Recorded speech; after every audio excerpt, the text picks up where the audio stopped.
mío. Bueno, nada, yo soy Raúl Pane. Para tranquilidad del negro tengo 75 años.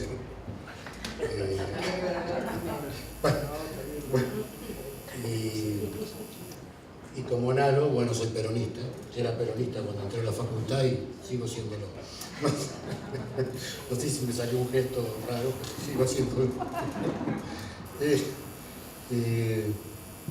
Bueno, yo entré a la Facultad de Bellas Artes, a la Escuela de Bellas Artes en aquella época,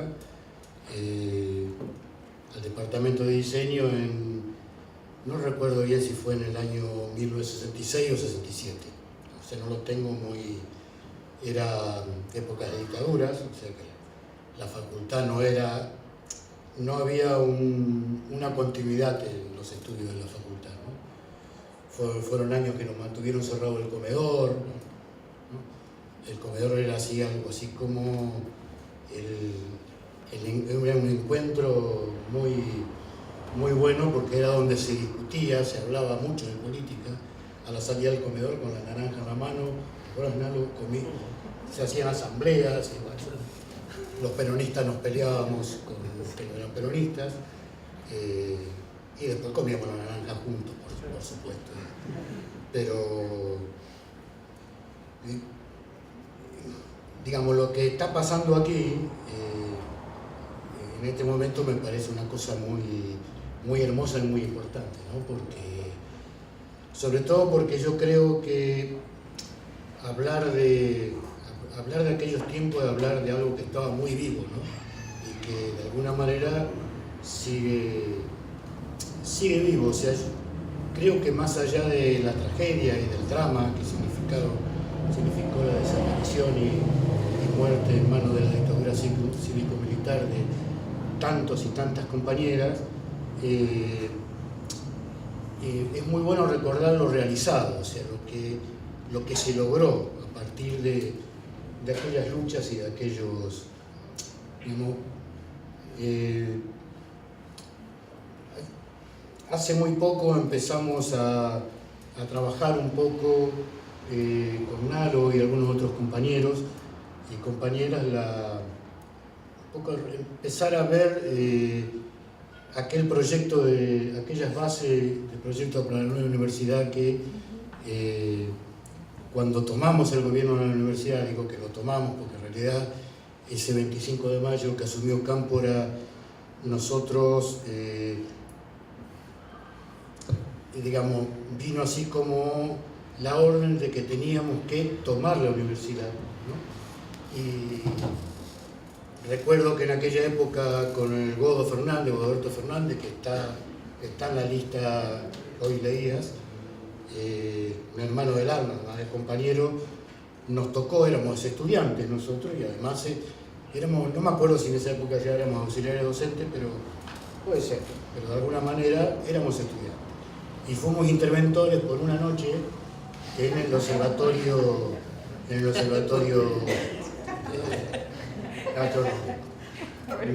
un día y medio fuimos interventores. Yo era bastante más grande que vos era bastante más chico que yo, pero bueno, yo no pasaba en esa época los 24 años, una intervención muy joven en el observatorio.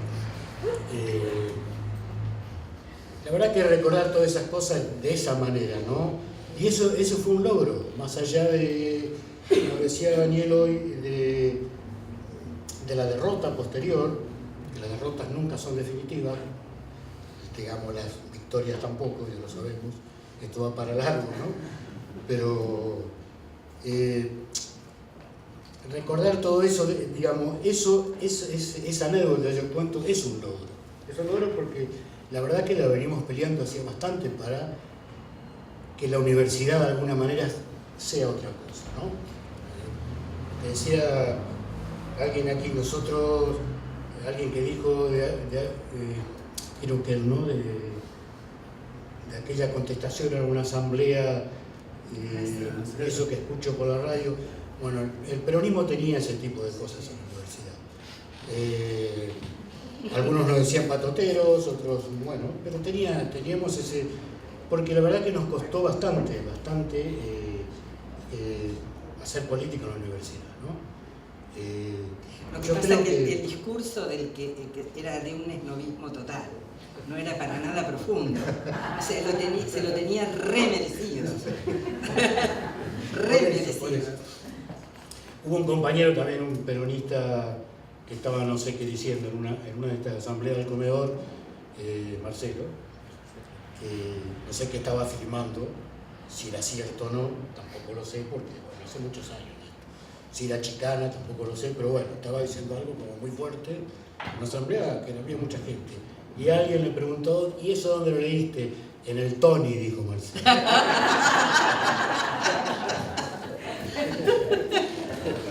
El Tony era una revista de aquella época para los más jóvenes.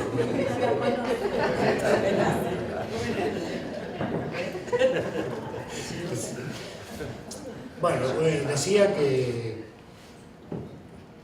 digamos que festejar esas realizaciones es muy importante, ¿no? El proyecto ese proyecto de nueva universidad estuvo vigente hasta que todo terminó dramáticamente, porque terminó con la muerte del Turco Achem, de Carlitos Miguel, que Carlitos Miguel fue uno de los gestores de ese proyecto, y con la pérdida de trabajo, porque no solamente se perdieron vidas, sino que se perdieron.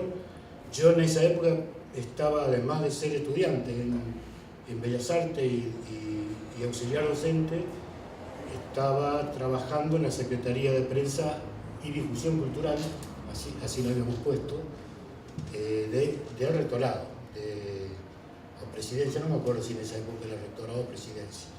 Nosotros creamos una Secretaría de Prensa y Difusión Cultural. Estaba un compañero también desaparecido, Pablo Fornasari, de secretario, Roberto Fernández y Julio López, un periodista, y yo éramos los que trabajábamos con Pablo. Había un elenco estable de prensa en la universidad que, o sea, no... De alguna manera los dejamos, no se echó a nadie, pero quedaron un poco congelados, ¿no? Ahí, en tareas más administrativas que de difusión. Pero, digamos, el Godo, que está ahí en esa lista, trabajó en esa Secretaría de Prensa y participó de algunos de los proyectos y resoluciones que se hizo. El compañero de Bellas Artes, Guillermo Santagorta, fue secretario académico de la universidad. O sea que Bellas Artes ha dado que María Teresa fue concejal, o sea, y jefa de departamento también. Jefa de departamento. Claro. Yo, no sé, recuerdo de aquella época compañeros de música como Jorge Blarduni, por ejemplo. Ah, sí, claro. Como director de la Escuela de Arte de Belice. Sí. Jorge era un gran compañero, un compañero muy comprometido, además. Bueno, María Teresa, infinidad de compañeros de cine que se hacían notar mucho en la facultad. La escuela creo que pasó a ser facultad también en aquella gestión, ¿no?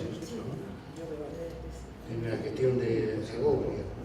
Sí, estaba Abad como decano. Claro, estaba Abad como decano. A Blarduni le pusieron una bomba en Tarco, ¿no? ¿A quién? Sí, a Blarduni. Blarduni tenía una librería, se llamaba Tarcus, que era una de las librerías de La Plata donde se podía conseguir muy buen material literario, y le pusieron una bomba, sí.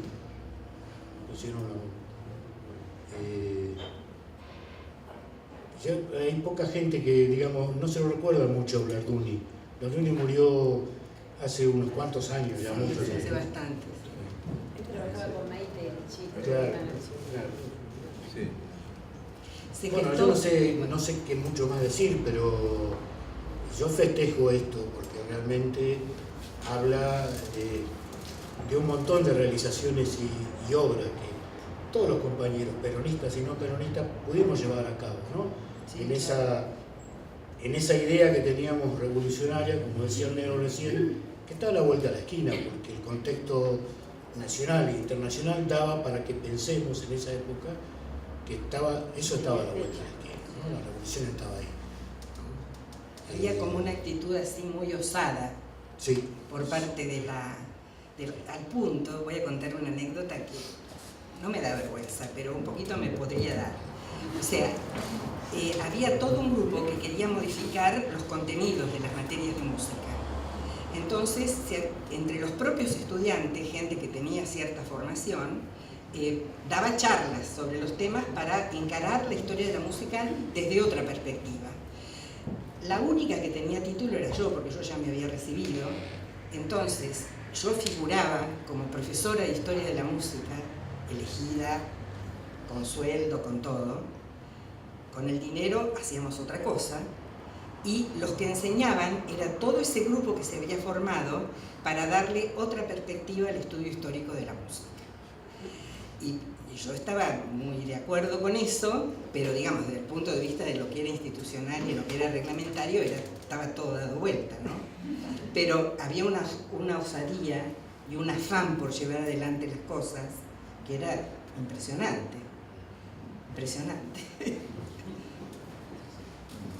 Bueno, no, yo creo que por el momento está bien. No sé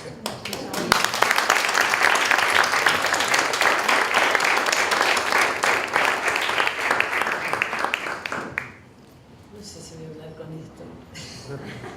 Creo que si me escuchan así, ¿está bien? No. Te podría hablar con él. Bueno.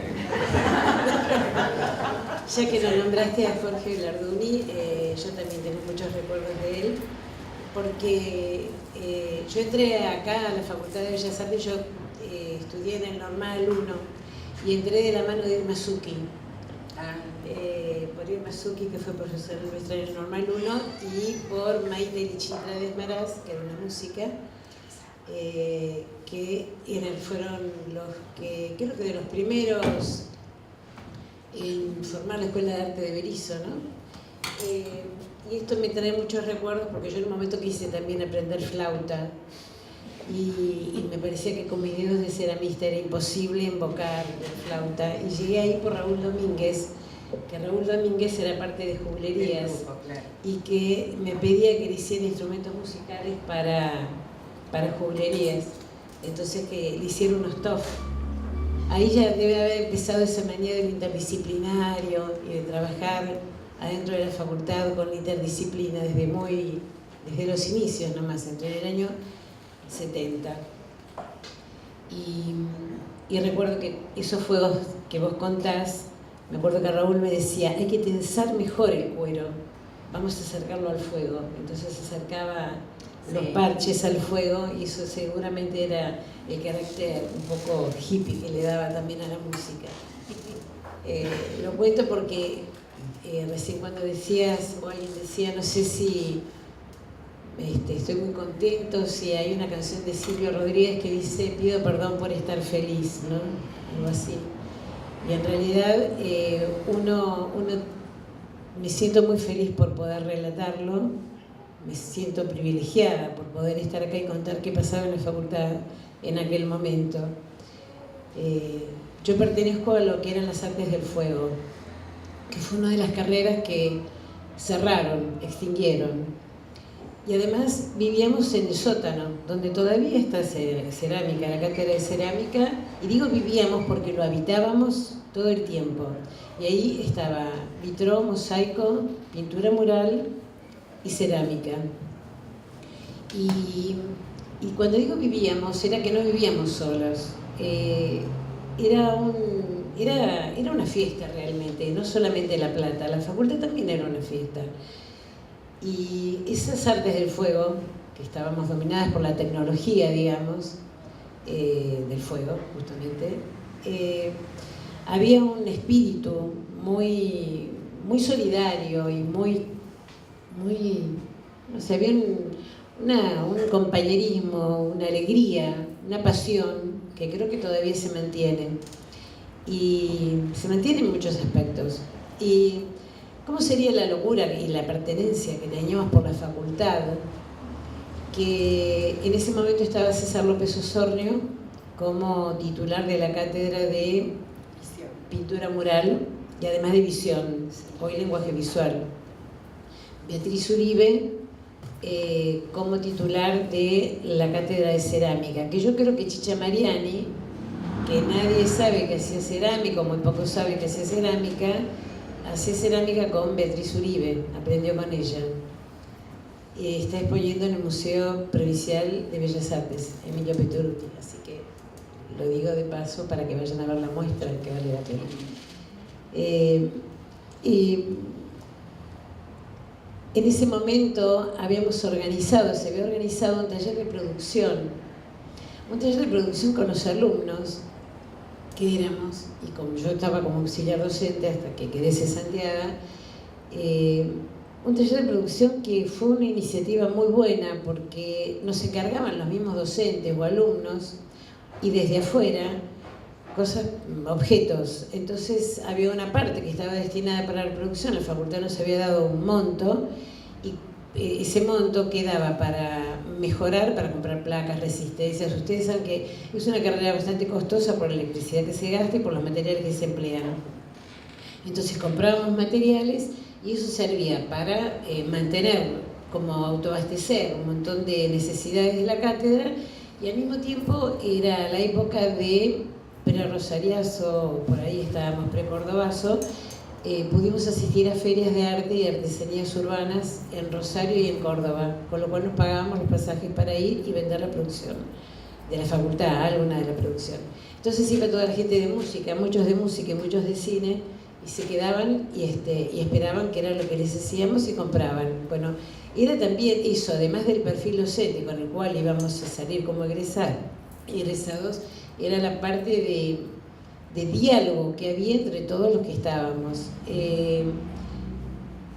Lo cuento porque a veces muchas veces pensamos en ese horno tan grande que hay, si vale la pena utilizarlo o no. Bueno, esa era lo que se vivía. Había una actividad fabril también, más allá del perfil docente que tenía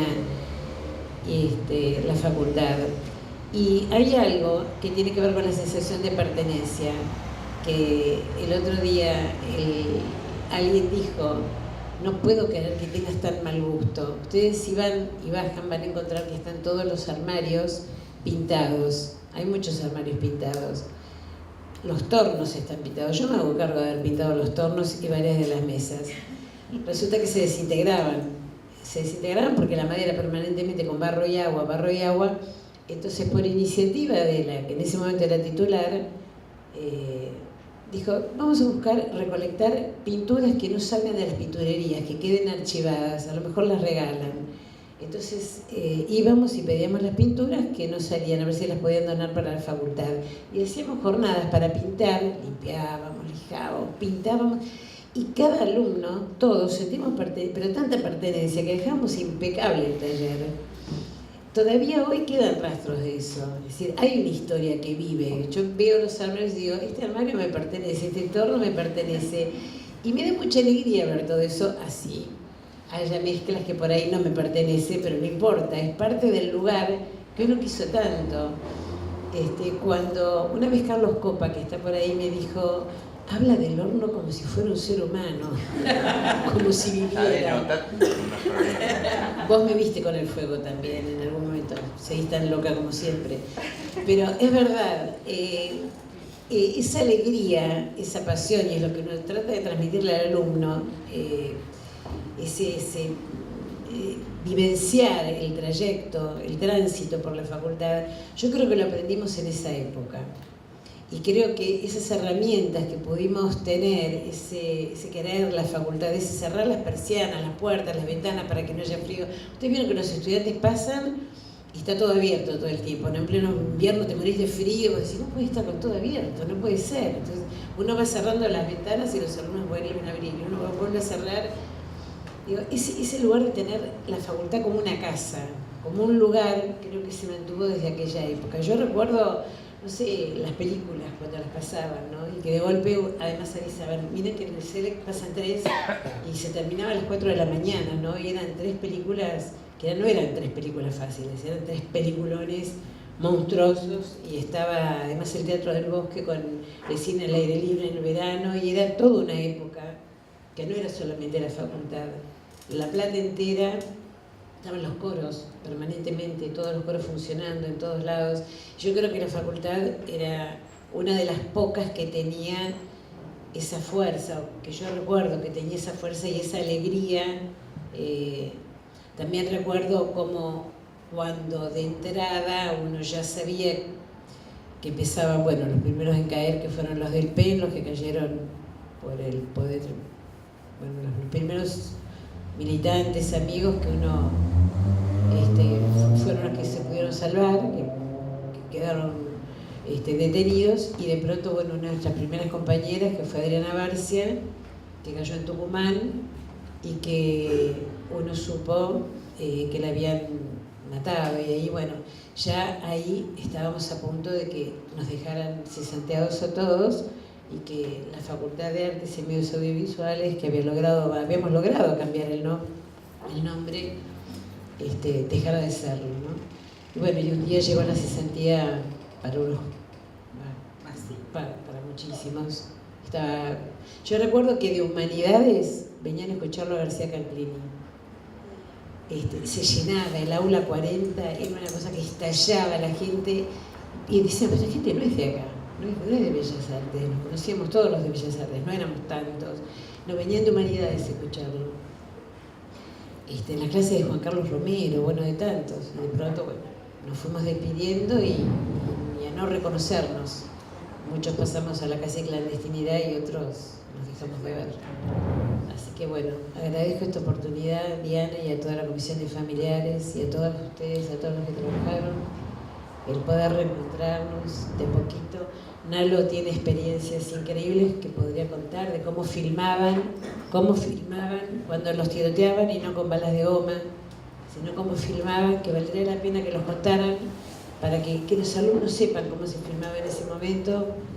Y por mi parte decirles que realmente Artes del Fuego fueron un montón de carreras que se desaparecieron de golpe, pero que fue una maravilla haberlo vivido, fue un privilegio.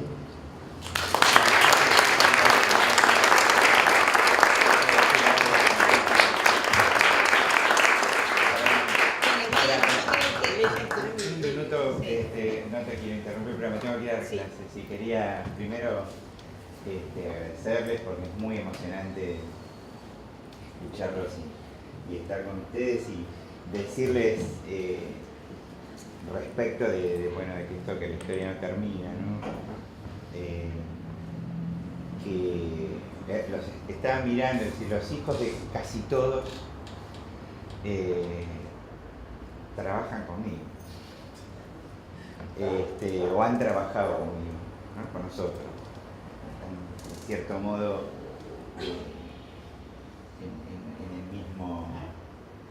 en el mismo tránsito. También, cuando te escuchaba Susana, y bueno, a Chino y a Nalo y demás, decirles que hoy las carreras de música y de cine tienen miles de alumnos. Y no es una metáfora, ¿no? Son miles de alumnos, 2000 por ejemplo, algo así.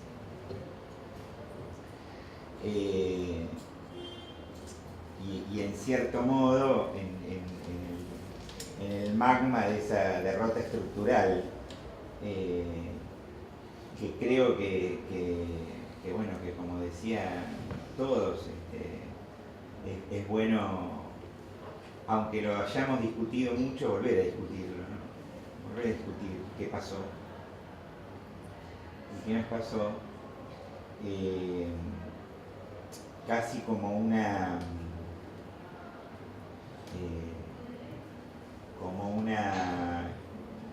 resistencia simbólica. Hoy me decía Eduardo Russo que el hijo de Flaco Moretti está estudiando cine acá en la facultad.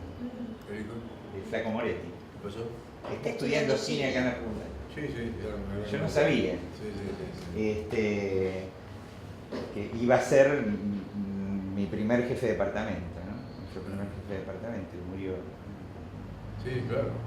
Se murió a los pocos días. A los pocos días. Sí, sí. No llegó a poder acompañar. Simbólicamente, bueno, él lleva el nombre del departamento. Sí. Así que... Debe ser interesante para el hijo entrar a un lugar donde el nombre de la fachada es el de su padre.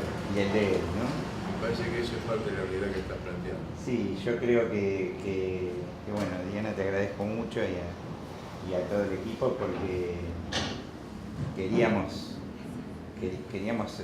no sería mejorable, digamos, esta situación. Así que, bueno, ahora sí te dejo, Leti.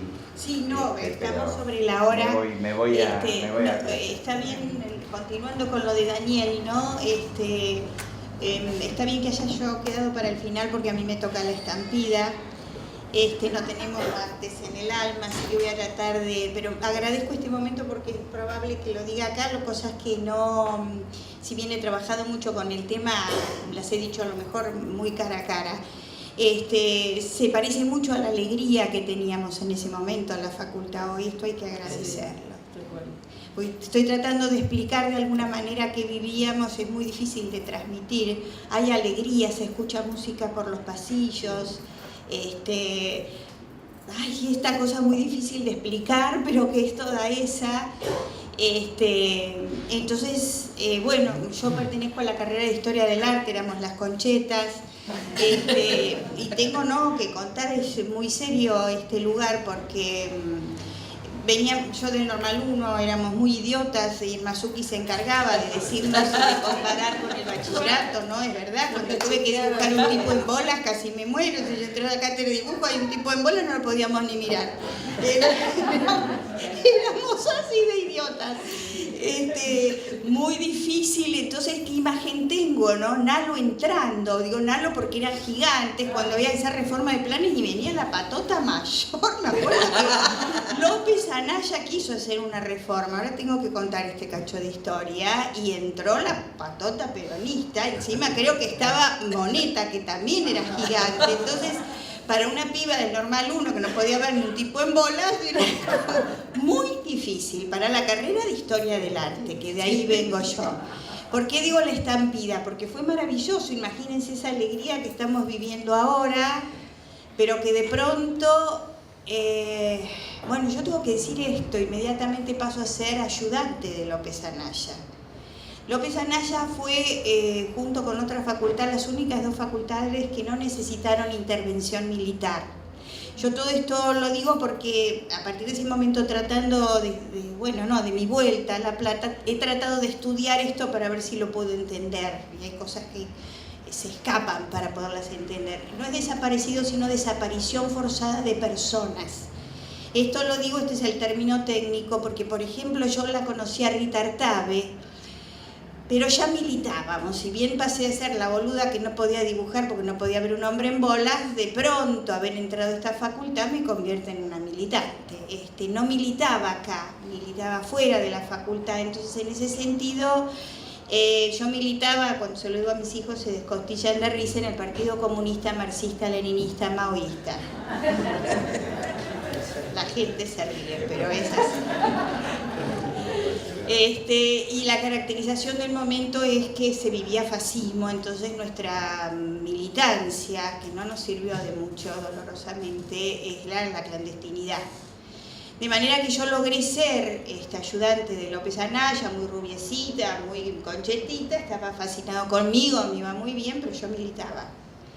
Y tenía reuniones en la casa de López Anaya cuando ya había empezado a ser decano. Además, piensen esto, que voy a tratar de transmitirlo, así como transmito la alegría de hoy. Piensen que los tiempos fueron cortísimos, aunque en nuestro interior sean larguísimos. O sea, que eran meses. El año 75 duró meses, en septiembre ya estaba intervenida la facultad, de manera que el ciclo lectivo fue hasta ahí y después no nos vimos más. Año 76, marzo, ya había golpe de Estado. Entonces, tener una facultad como esta que la gente toca, pasamos de pronto a venir al otro año con una facultad donde había policía en la puerta, lo único que se reconocía era el Moisés, totalmente pintada, ese buffet maravilloso, todo de blanco en donde uno encontraba las dimensiones, Bueno, García Canclini se había despedido en una escalera diciendo creo que me tengo que ir, no volverlo a ver nunca más. A Rita Artabe nos cruzamos, estudiaba Historia del Arte, pero ya empezábamos a tener una militancia en donde no nos queríamos reconocer. Qué ganas de habernos conocido, con Medrano también, digamos, nos tabicábamos. Pero quiero seguir un poco más con esto de la alegría previa. Imagínense lo que cuenta el compañero en el comedor universitario. Va a tener familia la actual jefa del departamento. Yo digo, bueno, vos lo traés, y en los 70 traíamos los chicos. Íbamos al comedor con los pibes. Y los sentábamos en la mesa y se discutía ahí. Imagínense esta alegría cuando nos enteramos que bombardearon las calderas del comedor universitario. Bombardearon, pusieron bombas en la cocina, cosa de que no funcionara nunca más. Entonces pasábamos de esta alegría a la cuestión, porque nuestra militancia, como estábamos esperando la revolución, no nos dábamos cuenta que iba viniendo esto. Medio que fue, ¿no?, bastante de la noche a la mañana, y los tiempos eran así. En nuestro interior duran mucho, pero eran muy cortos. Yo quiero decir algo, y esto es más o menos público porque somos muchos. Yo fui ayudante de López Anaya, rentada, primero no, después sí tuve una renta. López Anaya, esto aparece en la última revista Optante, la verdad, un tipo así, ¿no?, del informalismo, muy canchero, en los 60, su papá había sido grabador, muy innovador, dábamos la calle, bistrós, no era un programa de historia del arte tradicional. Entonces el mayor golpe fue, y yo creo haber estado en decanato, en el mismo lugar, ahí sentada donde estuve hoy, donde él escucha bombazos, y me dijeron, esto me lo como que le estaban informando que había cosas que se instalaban. Lo peor era ir a su casa a tener reuniones de cátedra y tener militares adentro de su casa en 7:43 apostados hacia la ventana. Poca gente se bancaría esto. Esto lo digo porque mi pregunta era, ¿cómo una persona que nunca fue tremendamente militante permitía tener militares adentro de su casa, ¿no? Y ahí hacíamos las reuniones. Otra de las cuestiones, por eso digo, me toca justo esta parte más tremenda, después de haber visto la calle, visto y más, no podíamos dar ni Hauser. Y tenían, o sea que en el 76 nos cambiaba también el cassette, digamos, del marco bibliográfico que teníamos que... Y si había, qué sé yo, 50 alumnos, tenía que quedar 25, él nos decía que él se encargaba en las mesas de examen.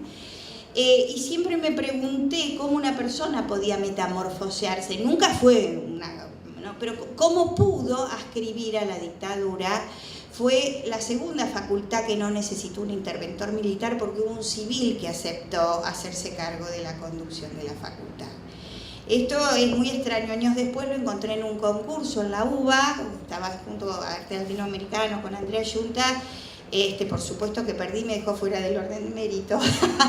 Y mi hija me dijo, fuiste a decirle que estabas viva. Creo que sí, me paré delante de él y le dije, sí, esto de López Anaya es muy difícil haberlo vivido. Digo, lo más terrible es de mi militancia, es haber perdido todos esos compañeros que sí militaban conmigo. Esto me resulta todavía muy incomprensible. Con la facultad no tuve yo un apego, creo que el mayor apego lo tengo ahora. O sea, no pude vivir esto de Nalo, no lo pude vivir a Nalo filmando, no pude vivir el horno ni la música, viví esto, por eso después, es más, hasta me quise ir, porque de hecho hice otras carreras. Hoy, por supuesto, trabajo acá y por suerte me devuelve esta alegría, ¿no? Porque irme, sí, me vuelve la alegría. Creo que sí, que ahora pertenezco a la facultad. Bueno, ¿qué decir de los compañeros? Solo la conocí a Rita Artabe cuando me enteré que la habían baleado. Rita Artabe no está detenida, desaparecida, está asesinada. La mataron, creo que se tiró de una ventana, dejó... ¿No? La balearon, estaba dentro la balearon. Estaba en un lugar, estaba con su hijo Marcos en brazos, la balean y ella se da vuelta para que vean que está con el hijo, dejan de balearla y la llevan con vida a Olmos. Bien, la bueno, morir, esta historia de Rita fue muy conmovedora cuando uno... No la atendieron. Que era la compañera de Historia del Arte, y Rita Liliana, que no me acuerdo el nombre de esta chica, que también, pero ya habíamos empezado a militar y nos cuidábamos mucho, que esto también, ¿no? Sobre el final había así como un hermetismo de mucho cuidado. El año 75 duró hasta septiembre, el año 74 fue una fiesta, el 73 ni hablar, yo entré en el 72, estaba la barra brava, sí, se los veía venir así grandotes, todos eran grandes. Yo también recuerdo la CNU. Vos también, no, Chino, pero también recuerdo la CNU. La CNU armada, tratando de entrar uno y uno recuerda la CNU, las escalinatas, yo también estaba. Cuando empieza a operar la CNU también uno se tenía que acordar de eso. Sí, bueno, yo era tan idiota en esa parte que me parece que no me daba cuenta. Por suerte milité en la clandestinidad, porque si no, hubiera sido de mí. Vamos a tener que editar un libro. Sí. Fue antes.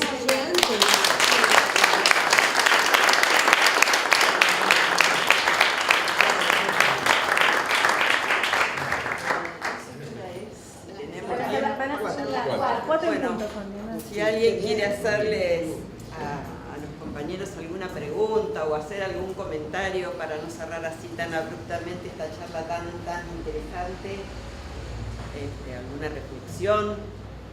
Yo les agradezco que hay que hacer un libro. Yo he hablado con muchos a solas, porque nos conocemos de hace 1000 años también, y bueno, relatan anécdotas que creo que no están en ningún lado, porque son vivencias personales. Son solo la superficie, Claro, Chino, a vos te conozco de que era niña, con Nalo me has contado una cantidad de anécdotas, Leti, Raúl también, que por supuesto no pueden emerger así en una charla donde hay tan poco tiempo, ¿no? Pero realmente creo que hay que hacer el esfuerzo de, tal vez no los hechos públicos conocidos, que están fechados, pero la vida, la cocina, digamos, ¿no? Tu experiencia en la casa... La casa 59.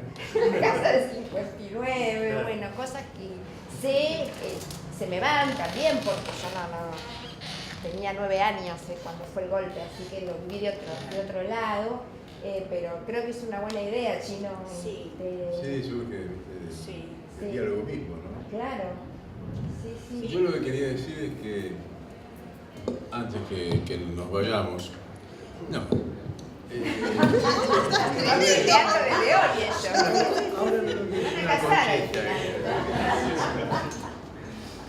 yo quería decir que antes que nos vayamos, ese espíritu que se recupera, por suerte, con esta actividad y esta memoria viva, tengamos muy presente todo esto para ahora, para este momento histórico, ¿no? Para que nos inunde todo eso en la actividad que tengamos que tener para derrotar este monstruo.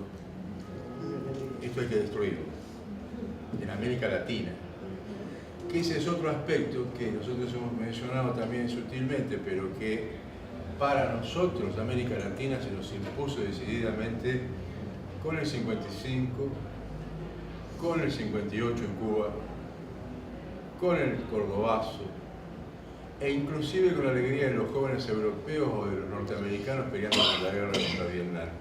Hubo un momento de una globalización que no es esta, y que esa condición latinoamericana hoy está presente. Estamos ante una destrucción de América Latina y tenemos que recuperarla. Entonces me parece que todo esto debe servir para pensarnos hoy más que nunca. Es decir, creo que ese ha sido el espíritu por el cual se convocó a esta actividad, pero básicamente militar esta situación del arte y de la cultura contra este monstruo. Yo quería señalar eso, para mí es muy importante en este momento. Todos creo que lo tenemos, pero casi juramentémonos. ¿Terminamos?